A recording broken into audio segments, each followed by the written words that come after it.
welcome to the Sustainability Series, the video podcast that discusses all things centered around food sustainability and the greater good. I'm your series host, David Singleton, and this is my co-host today, Holly from Sheffield University. Today, we're going to talk to you about FoodWorks, the upcycle community and empowerment specialist. We'll discuss the ins and outs of the amazing organisation with our guest, Josie McCullen, who is one of the leaders behind this incredible organisation, and I can't wait to find out more. Josie's going to share with us an insight of what FoodWorks is all about, and Holly and I have got a lot to discuss today, so shall we get straight onto it? Josie, food waste and the issues around food surplus in the UK is a big issue at the moment. What's happening? Yeah, well, nice to meet you, David. It's been a big issue for forever, really, for as long as we've been sort of producing and eating food. So in the UK, as well as in the rest of the world, we waste a third of all of the food that's produced, which I'm sure you can understand is absolutely crazy to think about. Yes. And I think what people don't understand is the issue is much bigger than just not using up your leftovers. So food gets wasted for all sorts of crazy reasons. I don't know whether you understand the difference between best before and use by date.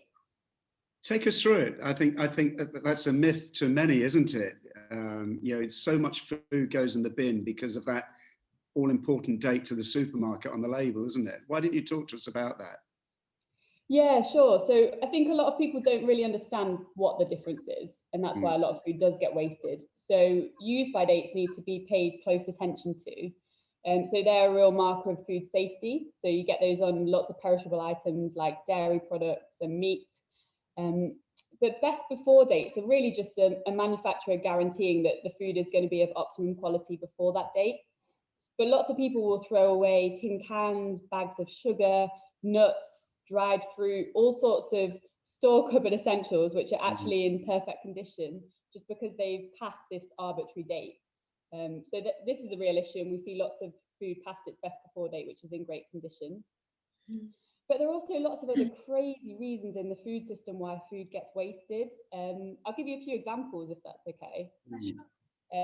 So one of them, we got contacted by a manufacturer of quiches a couple of years ago to try and repurpose 50 tons of incorrectly sliced cherry tomatoes that didn't meet the specifications to go on top of a specific quiche. Wow. Oh, so my goodness. Yeah, it's really crazy. So, and 50 tons is like, if you think the car weighs about a ton, that is a lot of tomatoes. Yeah. That's a lot of quiche, isn't it? And what happened? How did that story end? So we got in touch with lots of other organisations across the city and beyond, basically to ask people to almost buy into committing to repurpose these cherry tomatoes. So it might be makers of ketchup or people who are making different sauces. We used a lot ourselves, our volunteers, our customers came and picked them up, but it was obviously a huge initiative. But there's lots of other problems. Online grocery ordering comes with a whole host of its own challenges. So when people order food for delivery to their homes, if the customers aren't in when the delivery comes, it's actually cheaper for the retailers to dispose of all of that food than it is for them to feed it back into their distribution streams. So the logistics and the transport and the time of doing that is actually more expensive than the food itself. Wow. I mean, Josie, I've worked in the restaurant business all my life, and that's quite a long time now. And we've been obsessed with dates and obsessed with safety. And it is this date that manufacturers put on it that's, it's making sure that we're safe and people don't become poorly as a result of it. And I think we've all in some stage of our lives suffered from, some kind of food-related food poisoning. How can you do what you're doing and make sure people do remain safe and don't become poorly as a result of, of going beyond this date? That's a really good point. And I think it relies on a real understanding of the food types and the risks associated with specific food types, because food poisoning and specific strains of food poisoning can only come from specific ingredients. So obviously we pay very close attention to meat, for example, and we would never suggest cooking or eating meat which has gone past its use by date. Same with dairy, same with paying very close attention to washing things like leaves, same with same with any product which is going to breed food poisoning. But there's so many other products, like a bag of sugar, for example, that even if it's past its best before date, it doesn't matter how much further you go past that date, it might get a little bit hard and a little bit lumpy, but that's not going to make you ill. Even if you eat it in 20 years' time, it's not going to make you ill. So I think it's having a real understanding of the specific food types and how you use them in your food. Yeah. That's very insightful, Josie. Thank you for that. So perhaps you can tell us a bit about FoodWorks and who they are and how it all started. Yeah, of course I can. So we started as an organisation coming up to 6 years ago now. Wow. And we launched because of this issue of food waste. So we really wanted to tackle the problem of food waste. So we started collecting food from retailers and storing it in my colleague's living room to start with. So we started on a very small scale, and we were using that food in a cafe at the time.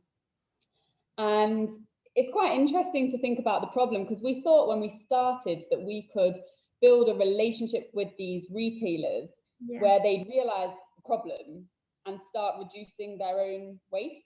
Wow, yeah. So we kind of set ourselves up almost to put ourselves out of business. Right. But what we realized was actually the problem was solved from the perspective of the retailers. So they weren't having to pay to discard of their food. I don't know whether you're aware that they would have otherwise had to do that. Yeah. Right. So we were solving that problem for free for them. And we were kind of solving all of their PR problems as well, because they were basically being able to say that they weren't wasting the food. Yeah, so it was a win-win. So for them it was, yeah. So they didn't really change their behaviours. So I think we've evolved to think about how can we tackle the issue of sustainability more holistically, and not seeing just a collection of surplus food as the solution in itself. Yeah. So we want to work with individuals and inspire individuals and educate people about the problem. But we've also started things like our own kind of growing initiative, because we think growing local food is really important to tackling the problem as well. Does that sort of answer your question? Yes, definitely. Have you been able to kind of educate back to these big organisations, Josie, in through your actions?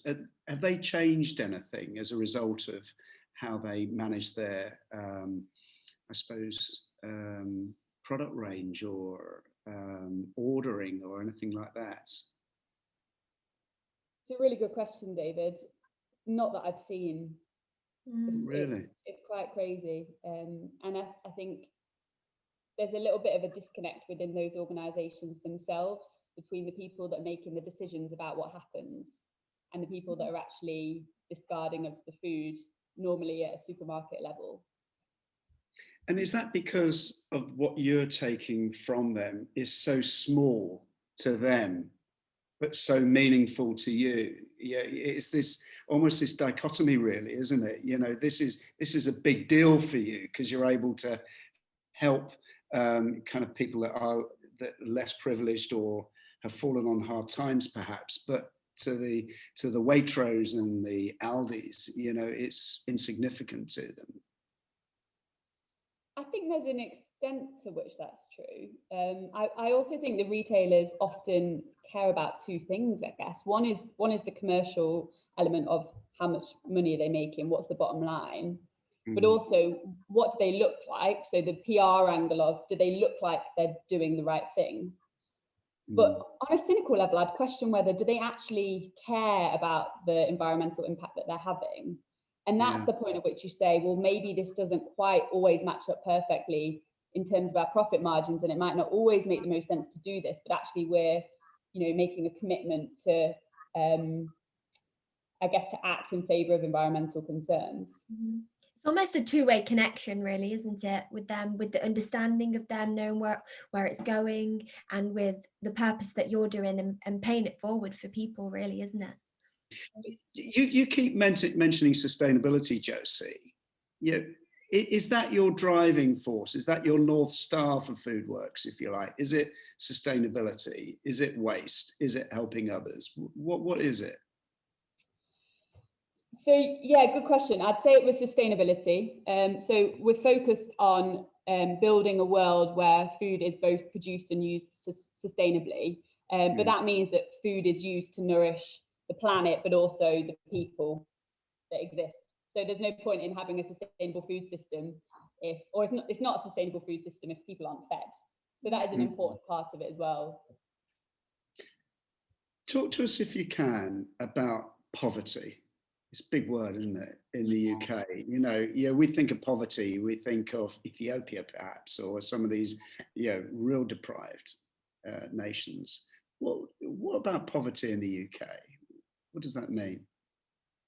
I think it's a big problem in the UK. It's really been highlighted by the current times.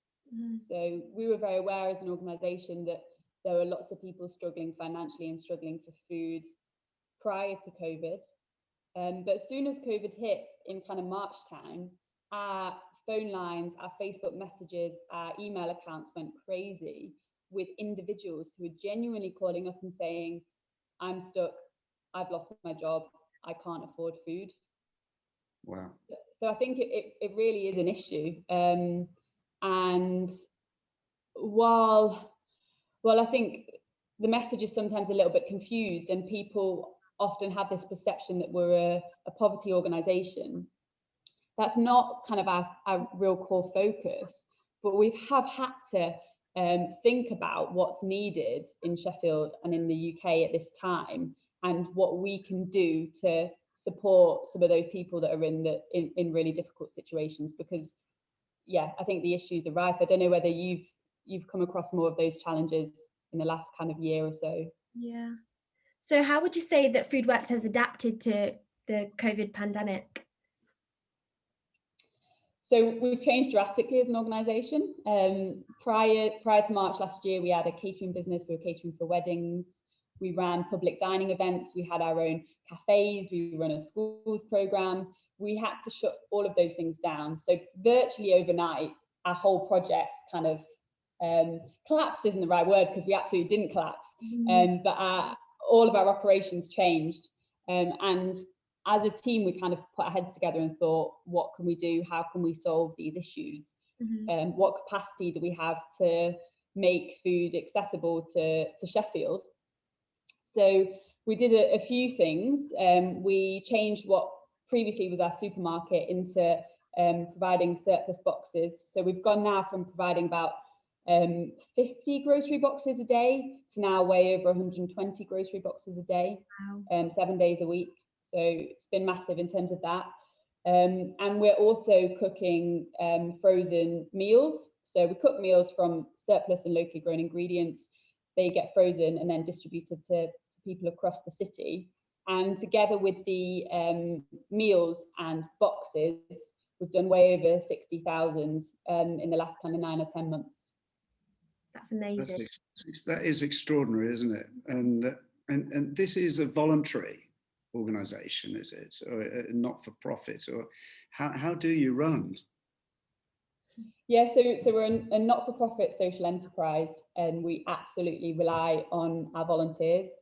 We have over 300 active volunteers. That means they volunteer with us pretty much on a weekly or bi-weekly basis.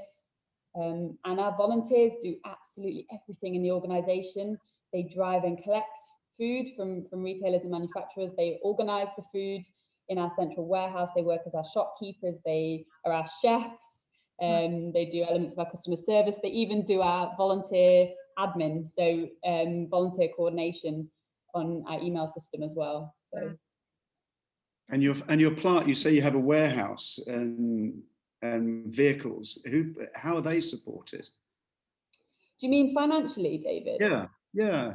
I mean, none of this is free, is it? There's no gifts here, is there? No. So something that I haven't mentioned yet is, as an organisation, we work on this contribute what you can ethos, which has kind of evolved from a pay-as-you-feel method of payment, where we invite people to pay what they can for our meals and our grocery boxes. And I guess that's kind of central to who we are. So as a social enterprise, we do sustain ourselves from our own operations, just about. But it is tight. It has been a challenge over the last, 5.5 years to actually make that work. And there's been, months where it's been obviously more difficult than others. Yeah, definitely. Josie, so when you intercept the food, how do you actually repurpose it, and where does it go? And would you be able to talk to us a bit about that? Yeah, of course. So it's a major operation. We collect over 12 tons of surplus food every single week. Wow. So it's a crazy amount. And yeah, so the food goes first into our central warehouse where it all gets sorted. And our kitchen creates, on a practical level, what's called a standard order. So our volunteers will go around and collect, a couple of crates of a certain type of vegetable, and they'll collect grains and pasta and rice, and all of our meat that comes in before it's used by date gets frozen. So they'll collect frozen meat. That will then get taken 3 times a week to our kitchen, where it's prepared and cooked by our volunteer chefs. Amazing. And then the food for the grocery boxes again gets sorted from our central warehouse and comes out through our market. We also ship our surplus boxes over to from our Wyben to our Sharrow site as well, so people at both locations can collect our boxes. Brilliant, that's amazing. So, Josie, 12 tons of food. It's a crazy amount. If you go in there during the day, you guys should visit at some point at our Wyben site. Yeah. When a van's come in, it looks like mayhem. There's just crates and crates and crates and crates of food. This must be like the back dock of a grocery store, like a Morrison's or something. It's hard to imagine, isn't it? I mean, it's an entire warehouse which is full of food. Wow. Crikey. Extraordinary. Sorry, Holly, I interrupted you. No worries. I was just going to say, Josie, would you mind talking to us about the meals that you've done for school children? I know that's quite a big topic currently in the news at the moment. So would you be able to talk to us what Foodworks have done for the children in Sheffield? Yeah, of course. I mean, we thought it was crazy when we saw the photos come through of the amount of food that you could get for that £30 box versus what families were actually receiving. Did you guys see that? Yeah, yes. Crazy. So we just thought we need to do something about this. And we've so we did it in the October half term, and we're also doing it now, have been doing since the 5th of January when lockdown 3 kicked in, providing cooked meals to any child in Sheffield who needs them. Wow. We've partnered with a few other organisations who have supported us with that. And we have made those meals available across, coming up to now, 11 different sites. So I don't know whether you've heard about our Partner Hub movement. No, would you be able to talk to us about that? That would be great. Yeah, of course. So we have connected with all sorts of other organisations, so other not-for-profits, businesses, places of worship across Sheffield, which have opened up as collection hubs for our meals. Wow. So we essentially now, we're opening our last hub for the time being while we take stock next week, and then we'll have 11 hubs, including our own hubs, all across Sheffield, where people can go and access our meals. So this also means, in terms of our free meals for kids, that essentially there is a location in pretty much every major postcode in Sheffield where children can go to collect these meals. Yes. So our network of hubs has been great for that. Yeah, and it's definitely accessible for the people of Sheffield. I mean, such a widespread of locations, that's brilliant, and it's very fitting with what you guys stand for and what Foodworks is all about, really, isn't it? Yeah, exactly. And a family will pay what they can afford to you, do they? So if I'm a family, mum, dad, and 2 or 3 children, you'll be able to give them a meal or a box or some sustenance, and they will pay. How will they pay you? In cash, or how do you get reimbursed? So people can pay us with cash or card.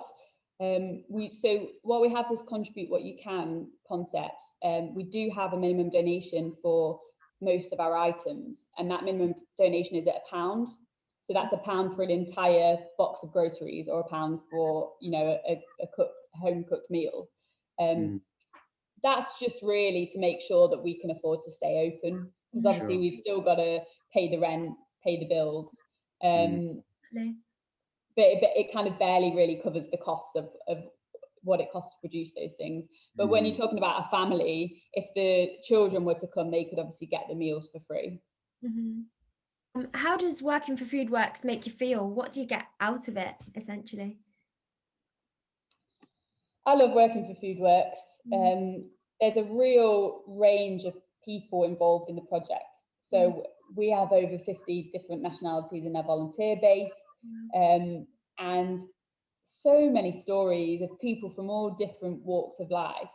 And I think when you bring that together, there's something really special about it. So that's something for me that I really value. But I also I really think that I really believe that Foodworks is making a difference. Yeah, definitely. And I think it's a bit of a cliche answer, isn't it? But everybody wants to be doing something that they feel like is having an impact. Yeah, definitely. We were discussing earlier, David, that just if one person can make a difference and like people continue to make that difference, then it's gonna be a part of the bigger picture, essentially. You talk to us about a family, the kind of families you're helping. What kind of a difference are you making to these families' lives? Because it truly is hard to comprehend, isn't it, that there are families out there who cannot afford to eat. It's hard to understand that, isn't it? And how many families are you helping? And help us understand that, because I'm struggling with it, honestly. Yeah, sometimes I find it hard to get my head around the idea of being sat at home and genuinely not having food to put on the table. It's quite scary, isn't it, really? Yeah, I mean, I think there's lots of levels on which the schemes that we're sort of doing offer support. So I guess you've got to think also about the alternatives. So the meals that we're providing, they're nutritious. They've got, fresh produce in the meals. There's no additives or preservatives.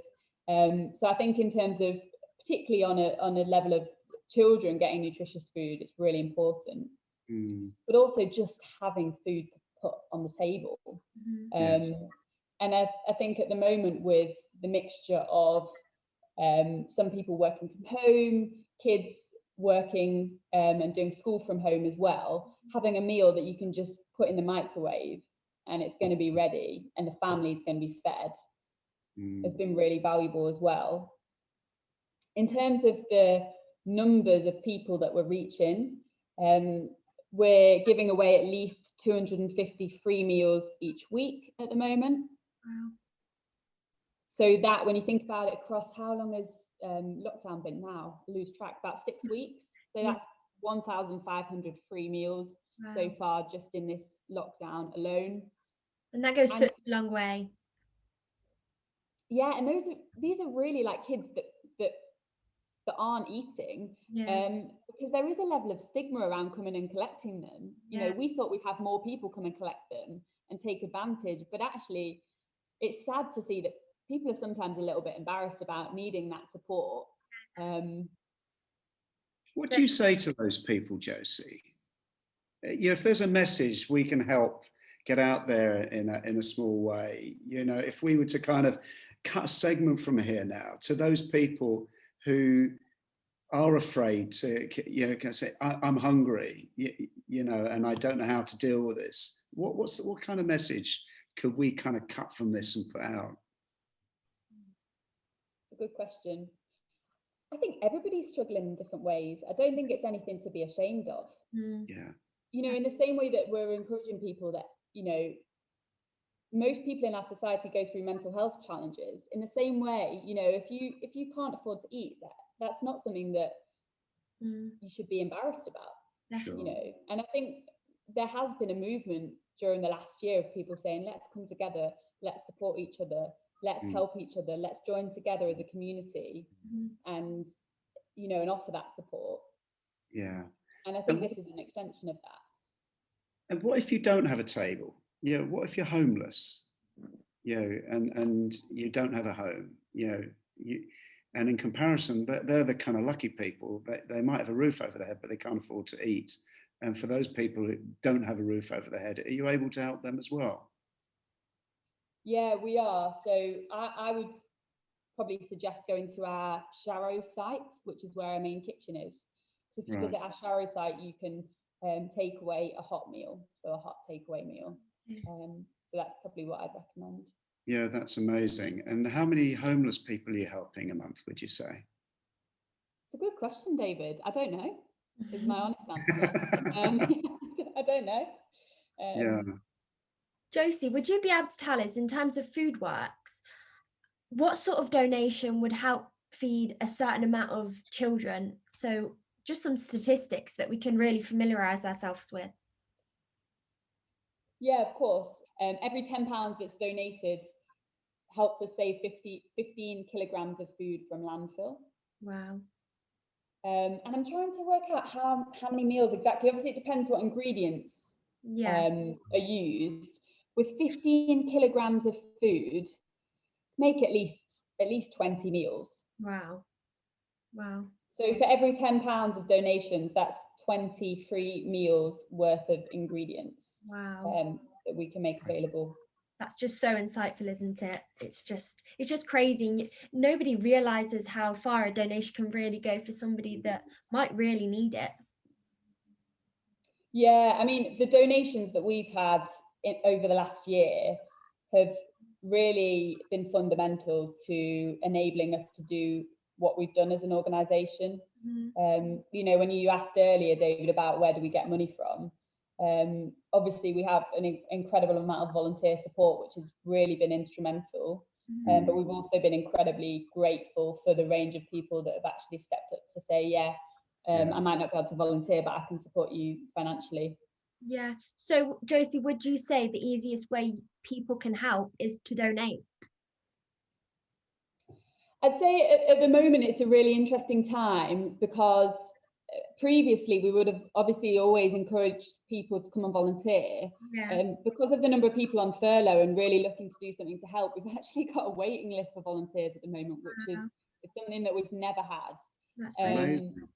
So, which is obviously amazing. So, you know, perhaps if you're looking to volunteer but can't find space right now, yeah, donating is a really great way to contribute to what we're doing as an organisation. Yeah, absolutely. Definitely. And for those outside Sheffield, donating can be really beneficial for the organisation in Sheffield.